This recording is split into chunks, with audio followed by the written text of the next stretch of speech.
Good evening, ladies and gentlemen, and welcome to another episode of 9/11 Freefall. I am the host, Andy Steele, and if you remember, several weeks ago, we interviewed Richard Rotanz, who was a head there at OEM on September 11th. He gave his take on the event itself and, expressed his opinions about what he thought about World Trade Center 7. Well, today we have another gentleman who was there serving OEM and the city of New York on that day. He has a different interpretation of those events, and he's going to be sharing his experience on September 11th with this audience and his opinions on what he thinks happened to those buildings. But first, let's bring our co-host on, Mr. Craig McKee. Let's make him big there. Craig, welcome to the show.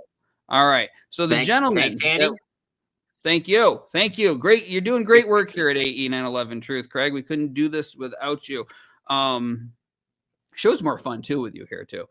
But let's go ahead and bring in what? I love being the sidekick. I said I love being the sidekick. It's fun. I just love that somebody is patient with me with my very manic, like jumping around and interrupting and stuff. And you don't let it bog you down. So I appreciate that. But let's bring on the guest because that's who everybody wants to see. So this is Richard Bylicki. He was a detailed NYPD sergeant and assigned to OEM on September 11th, working for Richard Rotanz. So Rick, welcome to 9/11 Freefall. Hi, thank you. So before we get going, I like to tell things in Titanic style, 3 hours to tell people how the boat sunk. But I really want people to get to know you and kind of know the life lived up to the moment of September 11th and what kind of placed you there on that day. So tell us more about your background pre-September 11th, how you rose up to become an NYPD sergeant assigned to OEM. As you said, NYPD. I got detailed out of the New York City Police Department, assigned to the mayor's Office of Emergency Management. The number 2 man, I was familiar with him and he was familiar with me. And the number 2 man at the time was John Odermatt. And he, knew I had a fire background, a police background, because in my town, I was the local fire chief and fire commissioner for a while. And I was a medic for 15 years. So I have I don't know if you want to sell a well-rounded public safety history, but I do have a little bit of history. Maybe it's a jack of all trades, master of none. So I have a similar one, not in public safety, but that actually makes you more effective in this world and let you be able to fill in a bunch of roles when certain people drop out of them. So that is a good thing to have. Did you guys ever imagine, obviously 9/11 wasn't your first day at OEM, I imagine. So did you ever imagine a situation like this, what you saw on that day, would unfold, especially since the main office was located in a building that eventually came down later in the day? I know, how shocking was this? We know 9/11 was shocking, but to actually see this come home right to your doorstep at the office where you worked. Yes, it was quite shocking. Unbelievable is definitely a good synonym to use. When we got to the office that day, Rich Rotanz and myself used to travel in from Long Island together. And we got into the office somewhere about 6:30 in the morning. We were 1 day away from a citywide drill the following day. And we were working on how we could medicate hundreds, thousands, or millions of people for anthrax. Anthrax was the problem of the week. So anytime there was a problem of the week, Office of Emergency Management got assigned the detail, and we were the problem solvers for citywide operations. Just like how emergency services and NYPD, they would go to the scene and whatever the problem was, they corrected it. You have your fire rescue units, rescue units that would go to a major fire and correct the problem, do a rescue or whatever the problem had to do. So we were kind of the mayor's right-hand men and women and got done everything. And we also used to,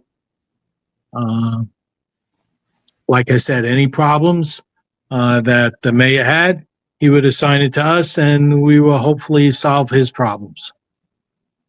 Getting in that morning was about 6:30 in the morning. A couple of things that were very noticeable. Very few taxi cabs in the area on that day, which I didn't necessarily say that morning to Rich as we're walking into the building. The second thing was, I said, Rich, where's the guy who sells coffee? Hey, where's the guy who sells fruit? They both had their carts.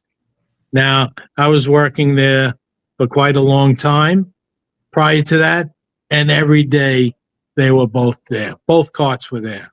Might not be the same guy, but the carts were there. And Rich was like, yeah, I think you're right.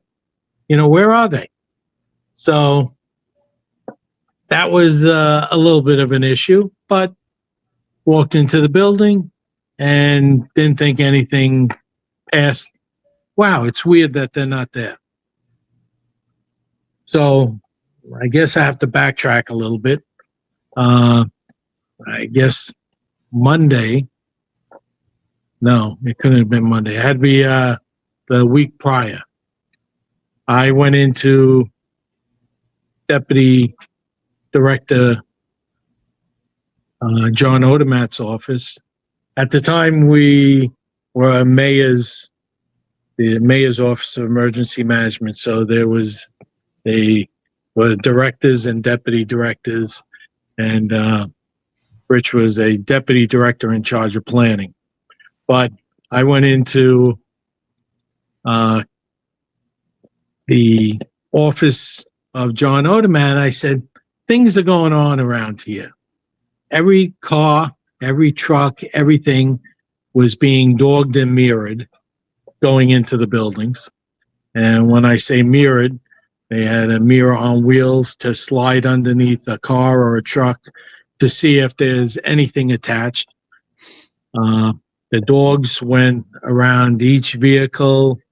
If it was a truck, it went inside the truck. And he actually called up Port Authority Police, and Port Authority Police were like, no, nothing's going on.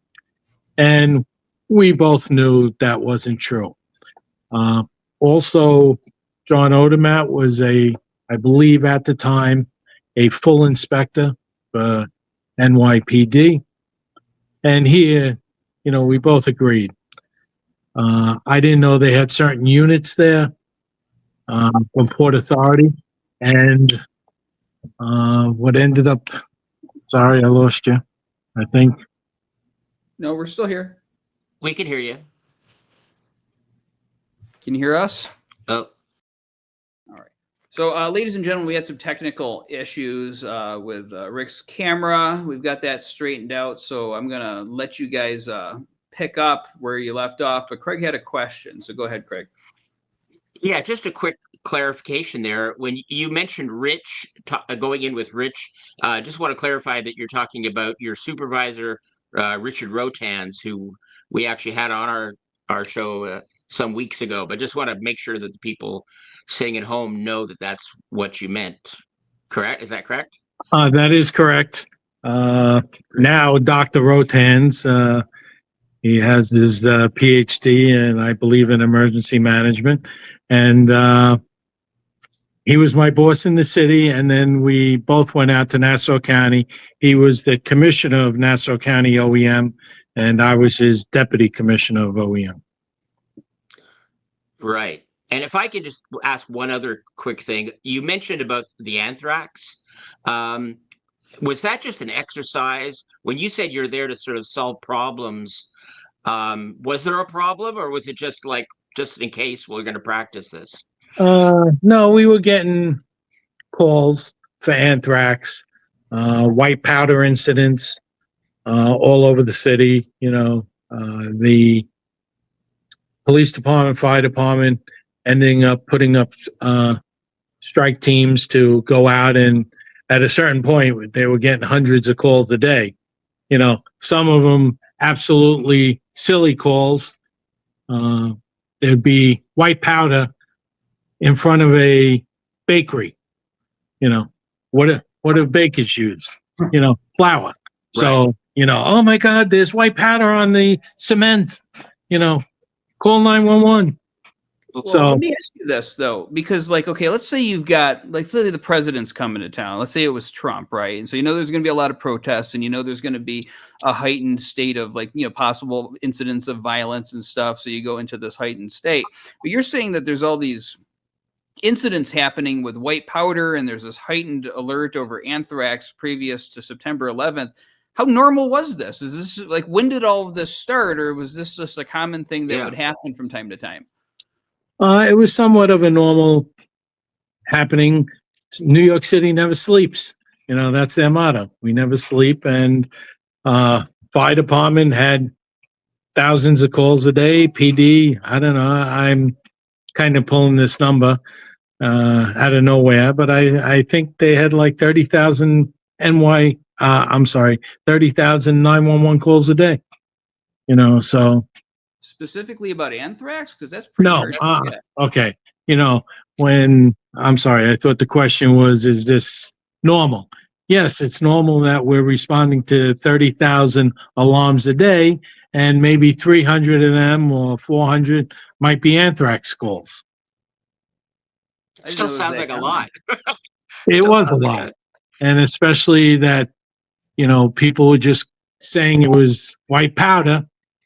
Next thing you know, like I said, in front of a bakery, oh my God, there's powder on the wall, white powder, call the police, call the fire department.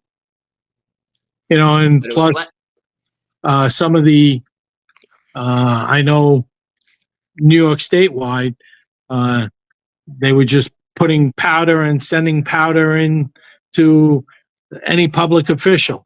And next thing you know, it became a big incident where they shut down that office or anything like that. So there was, like I said, hundreds of calls a day.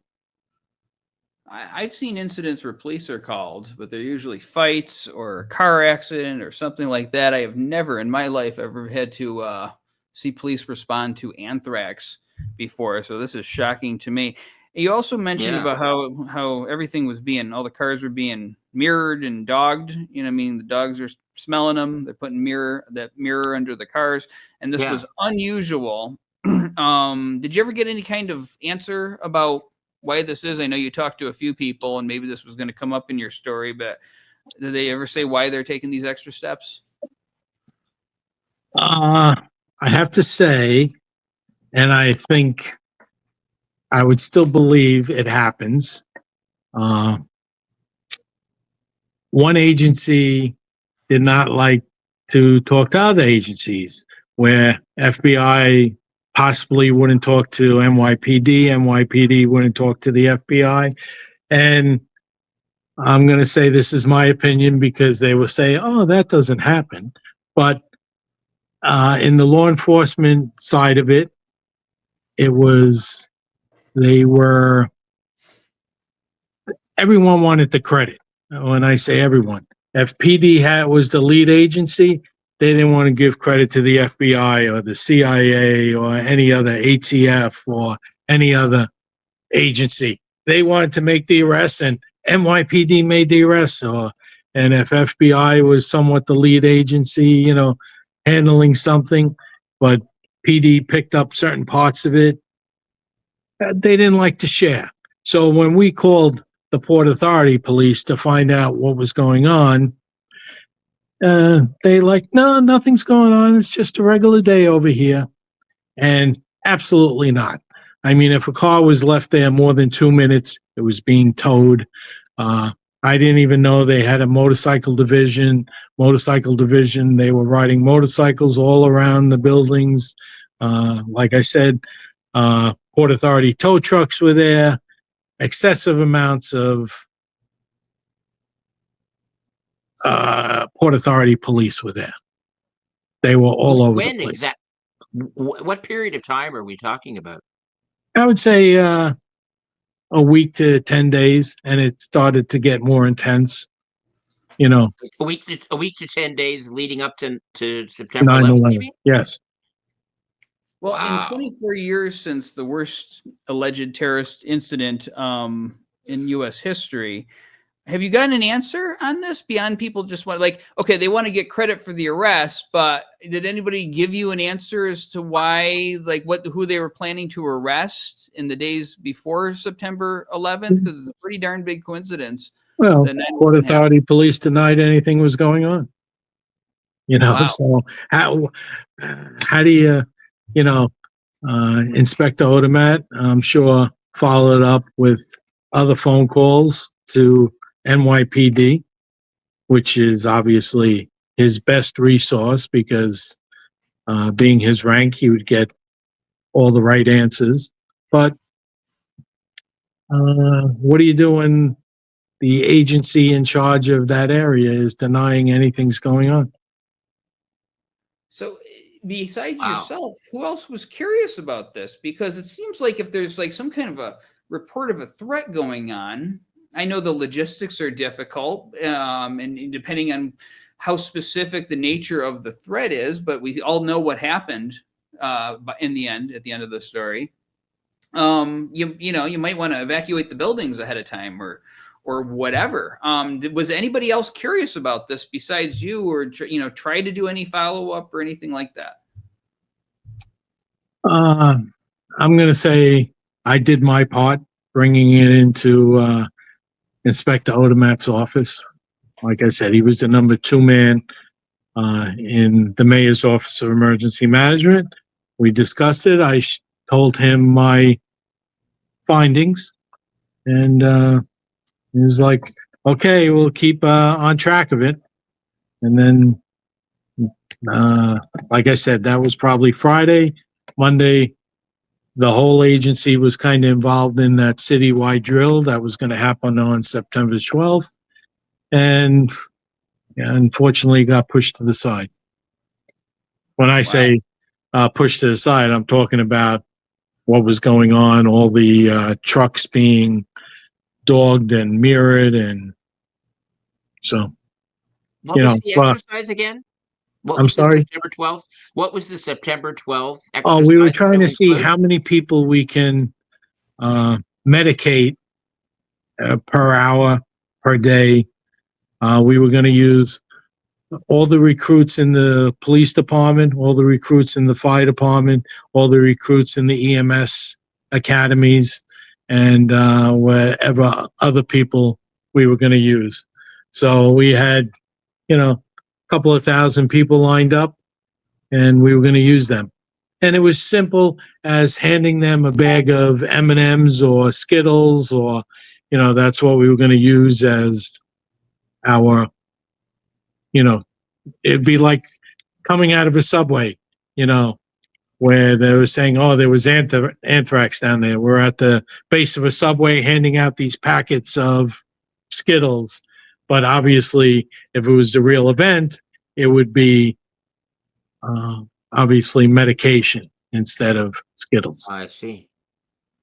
Okay. Now, Right. it is interesting because your story got cut off by the glitch and everything, but it's interesting to see what got shaken out from this. I think this is another avenue of investigation for the 9/11 Truth Movement. Get an idea of what was going on there, why the security was heightened. Is there any chance that the security being heightened might have been connected to that anthrax drill in any way? I don't believe so, but no, I would say not. But that's only my personal opinion. Okay. Please continue your story from where you got cut off when the or maybe even go back maybe even go back over the end of it a little bit again, just to, because I was trying to figure out which building you and Mr. Rotanz were going into. So yeah, if you could just clarify that. We were going into building number 7, 7, okay. and we were our office, the Office of Emergency Management, and our bunker, as everyone called it, was on the 23rd floor of building 7. So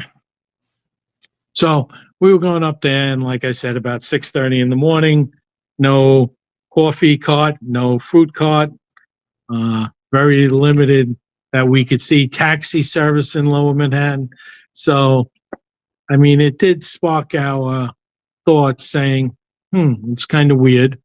But, you know, when you're in public safety, PD, fire, you do see a lot of weird things. So, but going up, like I said, we were preparing that morning.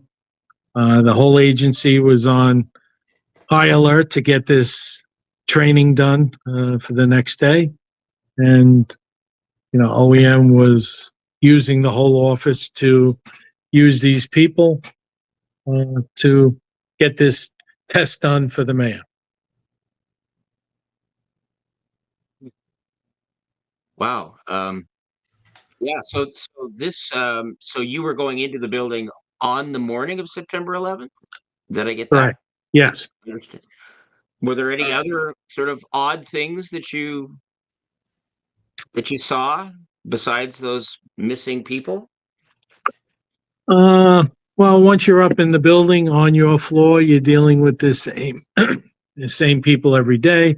So from that point on, it was nothing unusual because there were, I don't know, 50 or 60 people from all agencies assigned to our office. And that's how the office, I think, ran very efficiently because people from PD knew the PD end of it. People from fire knew the fire end of it. People from EMS knew the EMS end of it. We had sanitation. We had Department of Health. So you picked the agency. We had somebody assigned there. All right. So tell our audience about the first airplane strike, your experience, the experience that we all experienced together, whether on television or whether you're there on the street. But talk about the 9/11 event itself for you. All right. For myself, each floor had floor-to-ceiling windows. I happened to be facing our building, at least where I am. It was facing the North Tower. So had a piece of paper in my hand. I'm reading it, but next thing you know, I hear this loud noise and boom into the building. Next thing you know, there's millions of pieces of paper floating in the air out of this now major hole in the building. I believe we were 46 or 47 floors up. This plane came totally over our building and hit the North Tower first. And it was the North Tower that was hit, and obviously the South Tower got hit later on, but the North Tower was hit first. When you say 46th or 47th floor, that's new. I mean, the whole building was 47 stories, right? Yes. So what are you saying? So there was a hole at the very top, or? Well, a hole, you know, where I'm looking at the North Tower. I refer them to North and South Towers. The North Tower, I'm seeing this big hole in the side of the building where the plane went through. I'm getting mixed up with Building 7, which and what damage happened later. So sorry for that. No. Yeah. When we spoke on the phone, right? I mean, you're right in the thick of it. You're right in OEM, your law enforcement, We've got a major situation here. Tell our audience about this story, because some of the things that you encountered on that morning are going to be, I'm just going to say, strange to say the least. So what happened next? All right. So obviously we have the plane into the building, and I went to the front offices and I found Inspector Odermatt, and I brought him back to where I had a front row seat, with this plane into the building. And he actually asked me, he goes, "What the hell do you think happened?" And I said, "Tell you the truth, I think it was a ground to air missile." So that was my interpretation, because I did not see the plane, but I see this big gaping hole in the side of the North Tower. So he goes, "Okay, go inside, get the EOC ready, the Emergency Operations Center, and get everyone coming here." Obviously, at that point, we thought it was just a one and done. Some pilot had, whether it's a medical emergency or something, like I said, one and done. So I go in there, I'm starting to get all our computer systems up and everything else, and I see our daytime dispatchers, because we had our own dispatch service within our agency, but we also had communications with fire, police, EMS. If the agency had a radio, we were able to contact them. Their phones were buzzing off the hooks, because and now everyone's calling. Do you want us to activate? Do you want us to activate? So of course they're like, "Yes, come on in, come in, come in," and they were overwhelmed. So I ended up going into the dispatch office, and I was thinking about this, and I don't have a good answer. I'm on the phone with the FAA, and I don't know if I called them or they called me. And he goes to me, the guy on the FAA side, he goes, "Do you have a NYPD helicopter up?" And I was like, "Yes, we do." And he goes, "Well, we have reports of 4 to 5 planes that are being hijacked, and possibly more are coming your way." So, okay, I relay that information to NYPD that they are 4 to 5 planes possibly coming our way, and they are scrambling jet fighters to head over in our direction. So once they said there were still more planes, I know John Odermatt and the former director, they were already outside dealing, I'm assuming, with one of the command posts. I'm not exactly sure where their exact area was, but so it was Richie Shearer and John Odermatt. They were, I really don't know where they were. I don't want to speak for them. But fast forward, we have live feeds now. We're watching the fire on our end, and we both see everyone in the dispatch office. We see the second plane coming around and going into the South Tower. So, in a sense, that was live TV for me, but it was, one of the video cameras throughout the city, because that was another thing we were able to see. We could zoom in on multiple locations. When I say that, if I wanted to see something going on the Belt Parkway, I could zoom in on that, or wherever the problem was. We had access to all cameras at the time. So sorry, I was just gonna say, so you saw the second plane live, like you watched it on camera go in? Yes. Wow. Starting it coming around and hitting the second tower. When that happened, the all the instrument panels were going crazy stupid. Looking at the wall because it told us our water pressures and everything else for that building, for our floor. And it was telling us we lost all water pressure in the building at that point. So we knew we had no fire suppression system, or at least that's what the panel is telling us right now. Do I know if we had no water? I don't know for sure, but that's, like I said, our panel is telling us we have no water. And I don't recall if it says we're on generator power or not, but like I said, we had an instrument board inside our office there.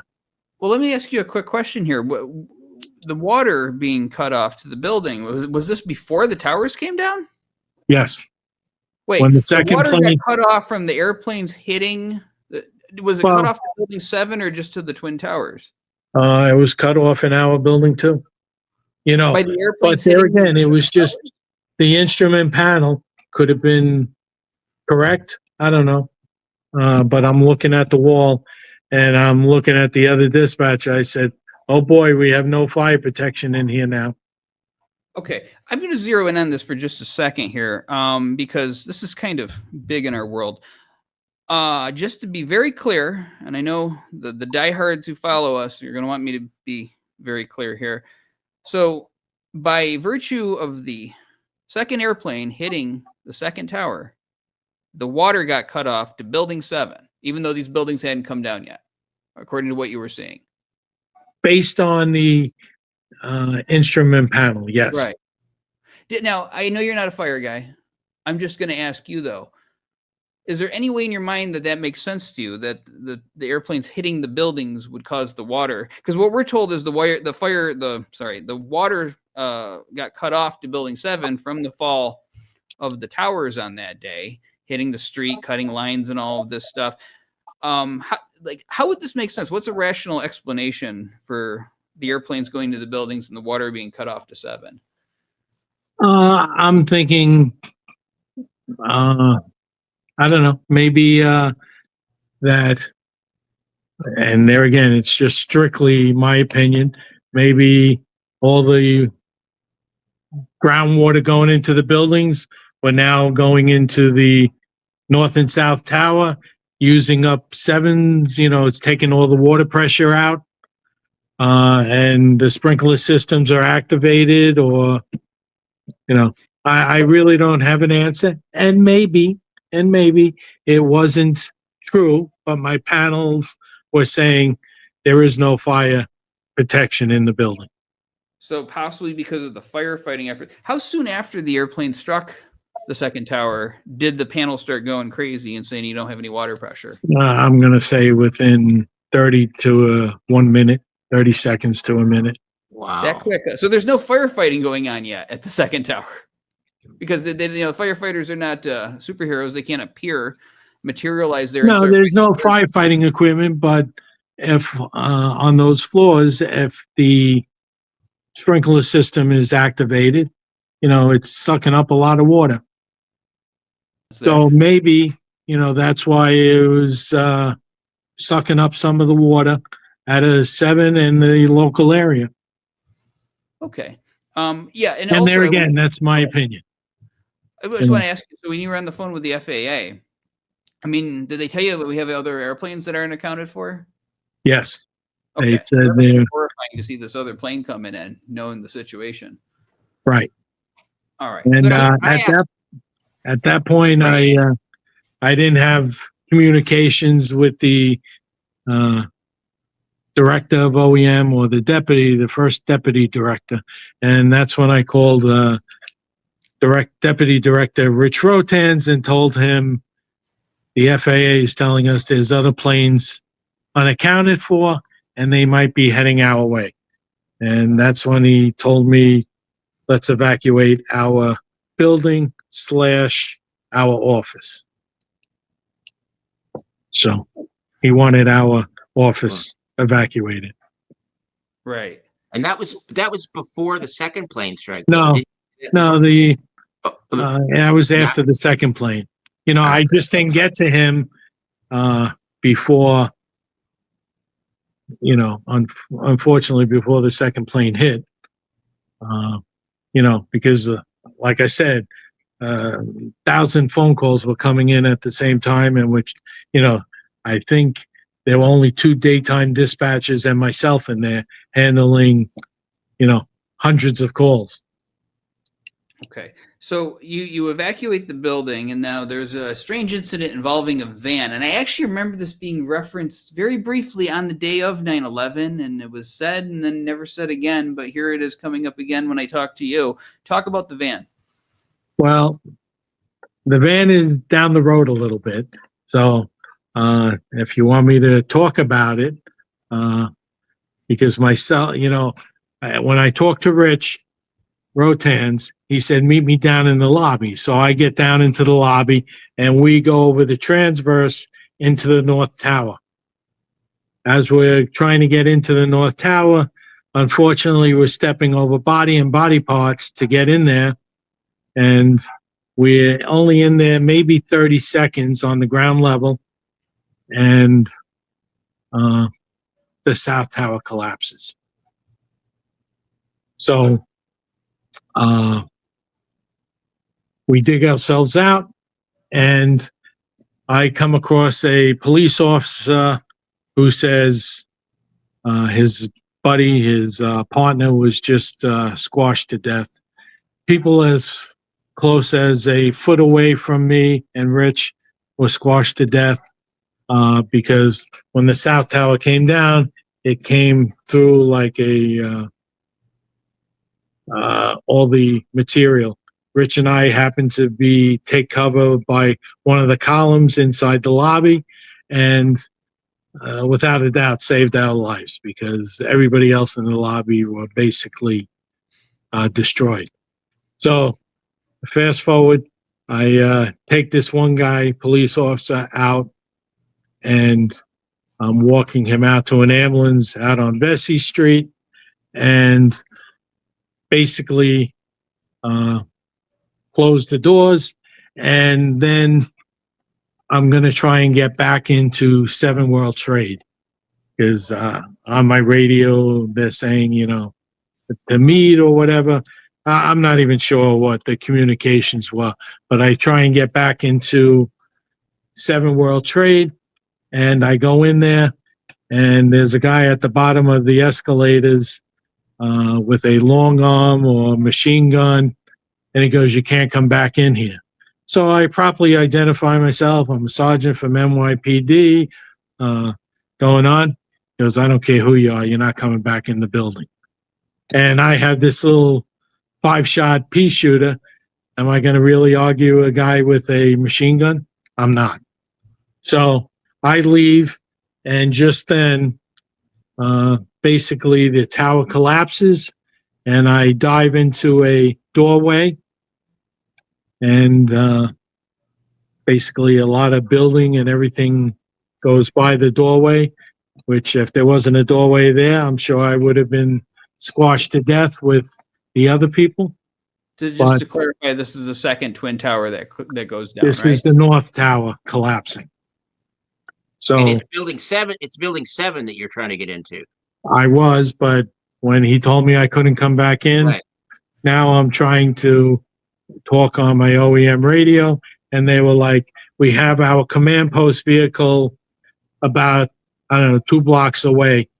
So we get there, and I get there because Rich is somewhere on the West Side Highway. I think he was trying to meet up with his son or sons.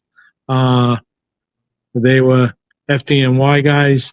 And so I get to the command post, and next thing you know, they say, meet up. There's a firehouse on the West Side Highway, which is, I don't know. I really don't know, 10 blocks away. And he says, meet over there. And there again, I'm getting my directions from my radio. So I go to meet over there. I did meet up with one of the EMS girls that worked in our office. So we're going to this firehouse. And this is where your question comes in about a van. So we're just about at the firehouse. And the reason they were meeting at the firehouse, some of the big wigs were going to be there. The mayor, deputy mayor, John Odermatt, chief of FDNY, and other people. So I don't know who made that arrangement, but that's where I know the mayor was going to end up. Odermatt was going to end up there. So that's what I was told to get there. So, okay, me and her, I don't know, approaching the firehouse. We're kind of looking at the firehouse. And next thing we hear people screaming and like pointing to a van.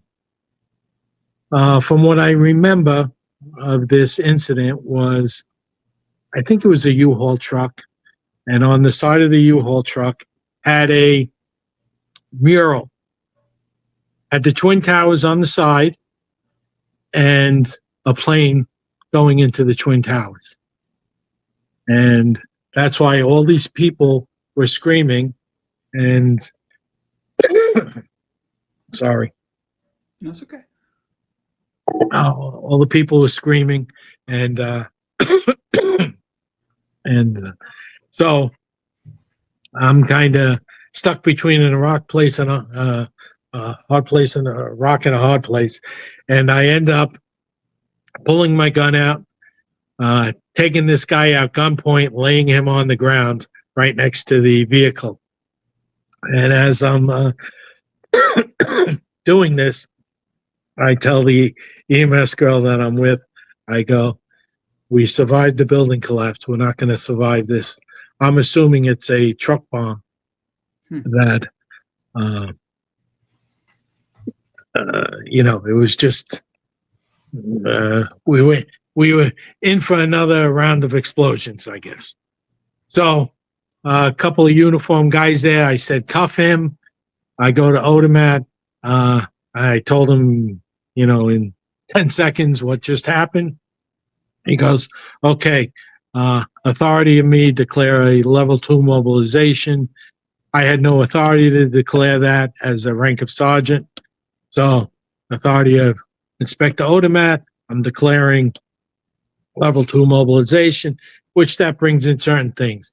And I also said emphasis on the bomb squad. And so that got obviously a rapid response to my area. They kept him.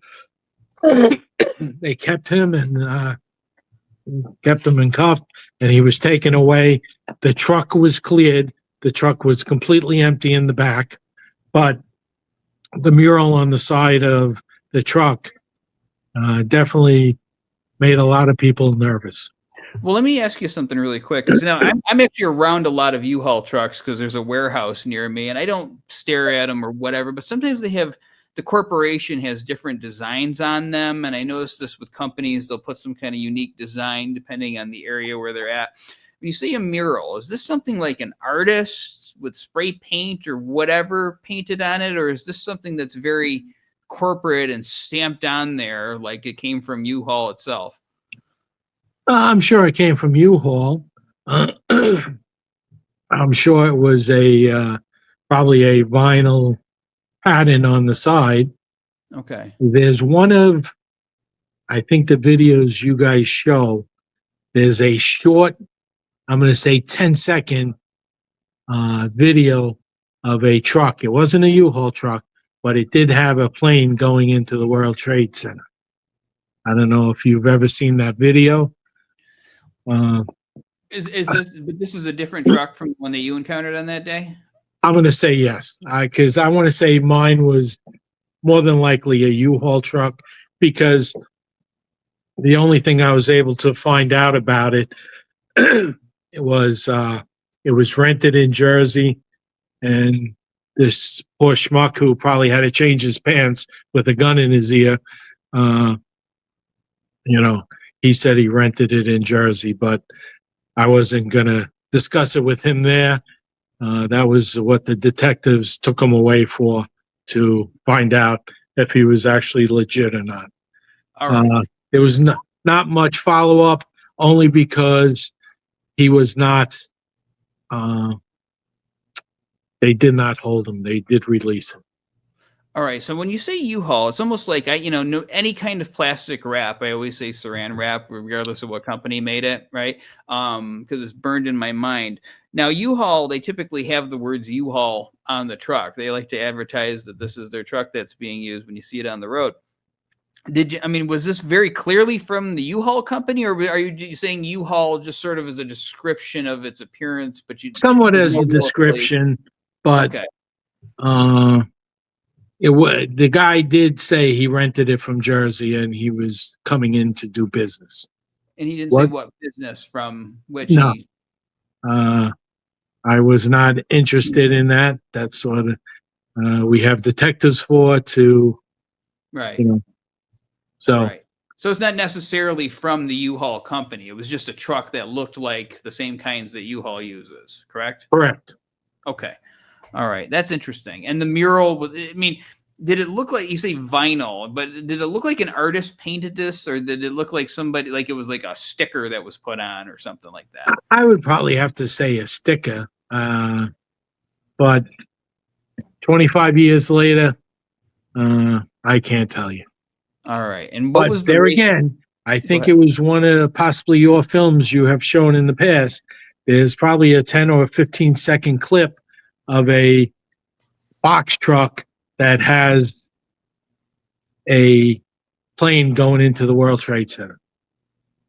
Okay. Seen that photograph, Andy. I've seen that before, and it's one of those things that I always sort of wanted to sort of look into more closely, but I never really sort of did, and I kind of thought, is that like fake? Is that something that's been made on after the fact, or was that And so now I'm thinking that the photograph I saw sounds like it's the one you saw, Rick. It could be, but I'm thinking that truck was still driving or whatever. It looked like it was driving. Maybe it was the same truck that we're talking about. Do I know 100%? Because after we met the mayor in the firehouse there, myself and Assistant Director Odermatt, we ended up going to the police commissioner's office at 1 PP. Where exactly was the truck when you saw it? Like in terms of which street, which block? I'm not a fire department buff, because there's some guys who know exact streets where every firehouse is located. This was on the west, towards the West Side Highway, maybe 1 block off the West Side Highway, probably about 10 blocks away from the World Trade Center. Okay, excellent. All right. So, because I want to go back to the guy at Building 7, but before I do, just on the last point about the truck, what was the description of the guy? What race, age, roughly? I'm just going to say, from what I remember, dark-skinned. I don't think he was black. I would just say darker skin. Okay. And that's about the only description. Being 25 years, I didn't write stuff down, which normally I would have a memo book, to write, stuff down, but nothing really got written down that day. All right. Rewinding back to your encounter at Building 7, the guy has some kind of automatic weapon. He's guarding the escalator. Nobody can come in here. Did he identify what agency he was representing, who he was representing, and the authority that he had to prevent people from going back in? I don't know. I would consider myself not a fool. This guy has, a machine gun or a long arm gun with many bullets, and he has a tactical vest on. And it could have said FBI, could have said CIA, could have said ATF. I wasn't arguing with him. Right. And okay, what do I? The guy may have saved my life, by telling me I can't come in. I would have got possibly back up to the 23rd floor, and who knows? I might have not been able to get out. All right. And just roughly how many hours before? So the building came down at 5:20 in the afternoon. How many hours would you estimate this took place before 5:20 that you had this encounter with this guy? It was between the first and second building collapse. Okay. Okay. Between the two towers coming down right Correct. in the middle there. All right. Do you know, I mean, and again, if you don't know this, that's perfectly fine. We're just trying to put together as much as we can from somebody that was actually there. Do you know if like how long he was there, if there were other people guarding other areas of building 7 besides that escalator? I'm sure there were. Am I positive? No. Because at one point, from my understanding, Richie got into the building, and I think he talks about where the elevator car is kind of down the hallway. So, Yep. did not see that. I never got up to the elevator cars, so I'm unaware of that. Okay. Now, and it's perfectly understandable that you would move on because considering what you had been through, I would have probably done the same thing, especially if you got a guy there standing with a automatic weapon. But did he identify any reason as to why you're not allowed to go back in? You can't come back in here because this or that, or I have orders from such and such. He just basically said you can't come in here. That's how it is. And like I said, I think Mama didn't raise a fool. He outgunned me, so Right. not saying he would shoot me, but you know, if he's the bad guy in dressed up, do I really want to start a fight with him when I don't have the firepower that he has? So I will leave it at that. That I didn't want to have an encounter with him where. Right. And there again, I'm not saying. I just remember him having a tactical vest on, a long arm assault rifle, whatever he had, and I wasn't about to fight him on that. How about the rest of it?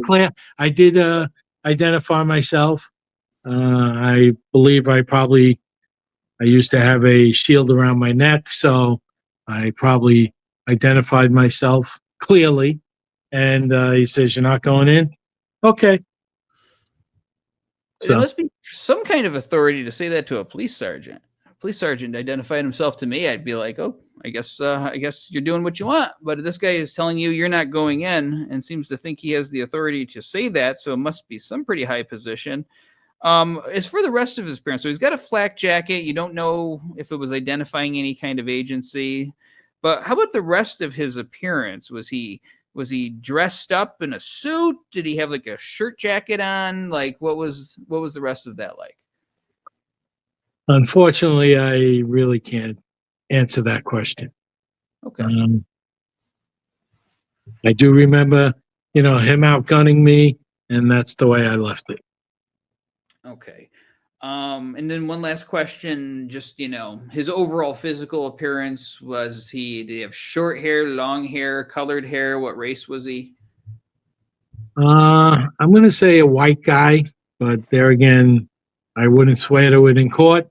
Tall, thin build guy. Okay. So can I just throw in one, Andy? I just wanted to, just in the, this is a little bit separate issue, but did you get a good look at the outside of Building 7, the side facing the North Tower? Like after the North Tower came down, did you see? No, I never saw the facade or the side of that building. Or what damage was done from the North Tower coming down. You didn't get a chance to see that. I know you're going to circle back to that question. So actually, that was my plan. So just, please talk about Building 7 going down and what you witnessed there when that building went down at 5:20. I was not in the area. I was, let's see. I'm trying to think exactly where I was because I did hear over the radio multiple times, "Oh, Building 7 is going to come down." And I did hear them say, and then I don't know if this is the correct terminology, transverse on the building to see if it's moving at all. So I heard them, that. I'm trying to think exactly where I was. I think I was already at a One Police Plaza, and they were going to set up another emergency operations center. You know what? I'm sorry. I probably went into the NYPD Emergency Operations Center because I was going to be the supervisor assigned to the EOC. So, How far in advance of Building 7 coming down were they talking about it's going to come down? Like how many hours before do you think they were saying that? I'm going to leave it as several hours. Several. Wow. Did you? I want to ask this because there's one person who claims he heard a countdown on the radio. Did you hear anything like that? I did not recall a countdown on the radio, but they were like sending out like air horns, or fire sometimes uses all their air horns on their truck for a building collapse coming down. So that was done several times, and then they said, "Oh no, the building didn't collapse," and then "Oh, it's coming down." So I don't know if they were getting any signals from the transverse that was marking the building, but then eventually, in my head, I thought it was 4:20 in the afternoon, but I think you're saying it's 5:20 right in the afternoon. Came down, and then they were like, but some of the videos, people are doing a countdown over the radio. You hear it, 5, 4, 3, 2, 1, and I'm sure we have both seen all the videos that are out there, if not a lot of them. There's still stuff that blows my mind. And what do you think brought the building down after thinking about it for 24 years? Well, I've seen on TV enough of demolitions, and whether it was from Vegas or other cities where they took down housing projects and stuff like that. I did witness one live. I don't know if it was Brooklyn Union Gas or National Grid towers. They had the gas towers in Brooklyn that they took down, and OEM was part of that, and they did it on a Saturday morning, and you hear the explosions come down, and the towers came down into a free fall.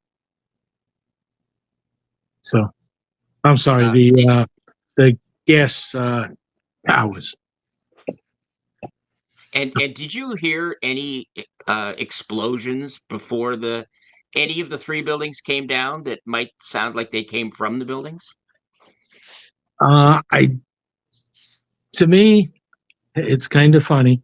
To me, certain sounds will trigger me off.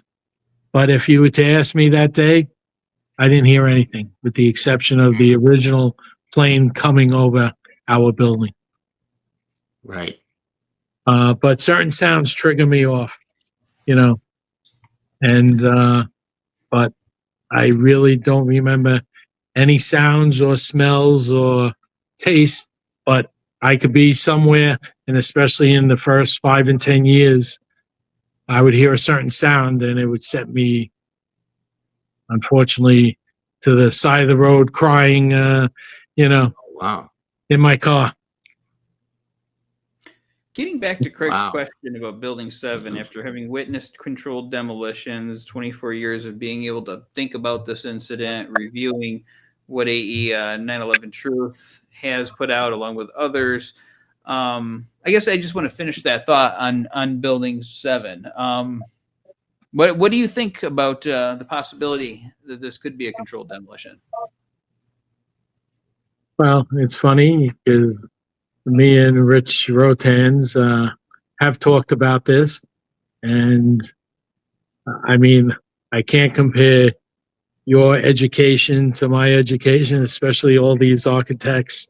They're the ones who are building it. My opinion, it was a controlled demolition. Wow. Yeah. I can't see the fire causing that to come down. It was a little bit of a miracle that day. Of course, I had 25 years to think about this. Uh, 3 buildings don't come down in that fashion. Why didn't the Deutsche Bank building come down? Exactly. So, we're coming on another anniversary in a few weeks here, and this is typically at the time that the mainstream media attacks us and the 9/11 Truth movement. And a typical line they say is disrespectful to anybody that, the families, to the victims, to anybody that was there on that day. Now, you almost died on that day, just kind of luck and quick thinking that you didn't. I want to, but you're asking the same questions that we are, and you're coming to the same general conclusions, at least the need for a new investigation. I want you to address those people out there in the mainstream media. Is it right that we're continuing this investigation, asking these questions so many years later? And is there anything wrong with continuing this mission on and investigating this mass murder through the technical analysis of the buildings? Well, from watching different videos and everything else, I used to be a fond believer of the government. I think we were all just collateral damage. And I think a lot more people, which I can't understand. There had to be a lot of people involved in this whole episode. But I think collateral damage, do they really care about 3,000 people that day? No, I don't think they do. Especially if you're going to follow the money. Sir, I want to thank you for being a part of this show today. I actually enjoy these shows more than the ones where I have to do more showmanship and all of that stuff, because we can really dig into the facts, the eyewitness accounts from the street that day, and get a lot of information out there in which, we might not even catch it at the moment, but we can step back and be like, whoa, wait a second. He said this and this other guy said that, and, pull some stuff out of there. Craig, do you have any final questions before we wrap up? Well, no, I think Rick left it at a really good spot there. And I think there probably are other questions we could ask. And they probably, as Andy says, they'll occur to us Later. Probably later. I hope we could keep open the possibility maybe that you be willing to come back and talk to us again, maybe because we might actually get some other people might say, oh, why didn't you ask this, or why didn't you clarify that? So maybe, if you're up for that at some point in the future, we'd love to, I'm sure, do that. But I don't have a specific question without sort of opening up a whole, another area there. And, I think that was a very powerful way to end it. I think. Well, yeah, we're going to have a lot of people putting in their questions. Sir, do you have any final things to share with our audience? No, I just, like I said, me and Rich Rotanz have our difference of opinions. Like I said, the architects, 3,600 across the country, or that number is, and you guys are a lot smarter on building construction than I am. I have like I said, a jack of all trades, master of none. And I just, I kind of found it hard to believe that the building 7 would come down. You could probably get away with the North and South Tower, because have we ever seen a jetliner go into a building? Yeah, we have, but they'll say it didn't give a direct hit. It was a skim, or that's why the building didn't come down.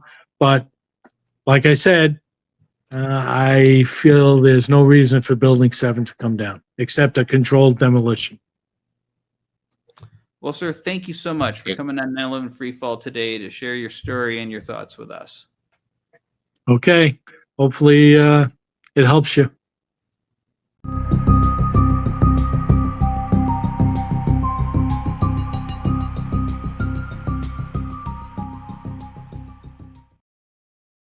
Hit that notification bell and slam the like button and subscribe. Thanks.